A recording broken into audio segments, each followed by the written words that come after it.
Bonjour, je m'appelle Olivier Apollon, je suis inspecteur au vice-rectorat et je vais évoquer avec vous l'enseignement du fait nucléaire et plus particulièrement l'actualisation de la fiche 29 du livre d'histoire de CM2. Donc cette fiche actualisée reprend la chronologie et les faits liés au fait nucléaire en Polynésie française. Ce qu'on vous propose, c'est d'aborder et de rentrer dans cette fiche en faisant une activité préalable centrée sur une démarche et une approche pluridisciplinaire. Alors, plusieurs propositions. Première proposition, celle d'utiliser un tableau d'Evrard-Chossois Moruroa. Autre proposition, utiliser la chanson Whenua Atomi d'Angelo. Ou encore, si vous en avez la possibilité, eh bien, se rendre sur le site du monument commémoratif, sur l'esplanade du front de mer, afin de pouvoir organiser une visite. Ces approches pluridisciplinaires vont permettre une entrée différente dans cette fiche actualisée 29 et vont permettre aux élèves d'avoir une compréhension plus fine de certains faits ou de certains éléments de la chronologie au travers d'émotions, de ressentis qu'ils auront pu exprimer en fréquentant ces trois œuvres, le tableau d'Evrard-Chossois, la chanson Whenua Atomi ou une visite du monument commémoratif. C'est bien sûr non exhaustif, vous pouvez utiliser d'autres supports.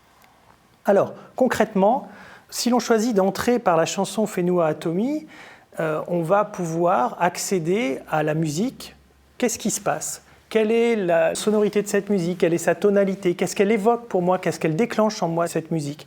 Et puis, si les élèves ont la possibilité et connaissent le Reo Tahiti, ils vont comprendre ce que raconte Angelo, la question de l'empoisonnement. Qu'est-ce qu'il raconte? Quel est l'impact sur l'environnement et sur les hommes?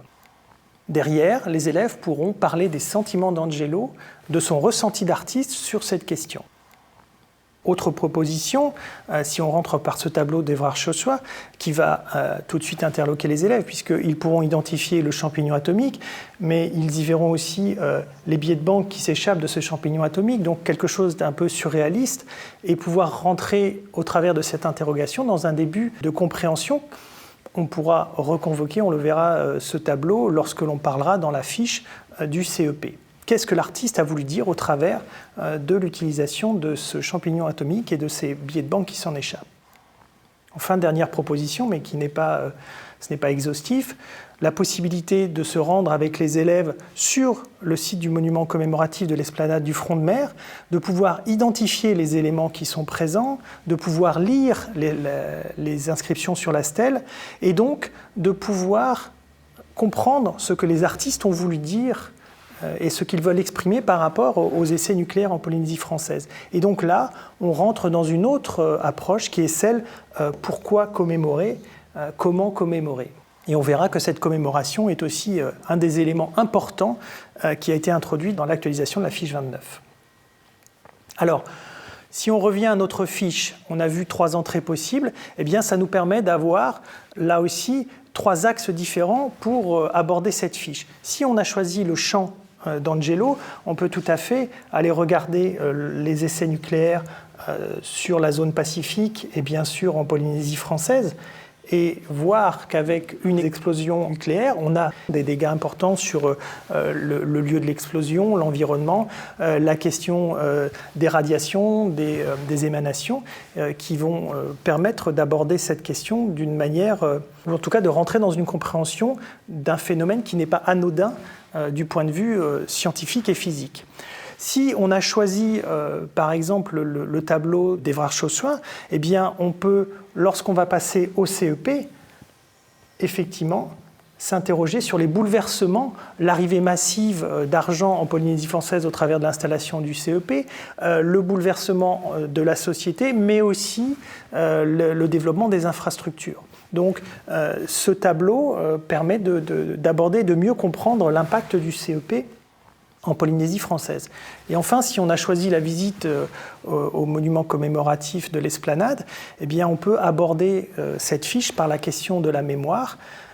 Par exemple, ici, un document complémentaire, c'est la signature de la convention de mise à disposition du terrain pour le futur centre de mémoire qui va s'installer en Polynésie française, ou encore, eh bien, travailler plus précisément sur le texte et le discours du président Hollande lorsqu'il est venu à Tahiti avec la reconnaissance des conséquences des essais nucléaires en Polynésie française. Voilà. La démarche proposée ici permet, au-delà des faits et de la chronologie, d'entrer par une approche pluridisciplinaire dans une compréhension plus fine des documents à disposition dans cette fiche actualisée. Pour conclure et pour la synthèse des élèves, eh bien, ils pourront s'appuyer bien évidemment sur la chronologie, l'importance de la chronologie. On est en histoire et donc la chronologie a une importance. Les faits, bien évidemment, mais aussi au travers de l'entrée pluridisciplinaire qui aura été proposée, ils pourront mettre leurs propres ressentis et les ressentis de la société vis-à-vis de cette situation et donc avoir une personnalisation de leur synthèse.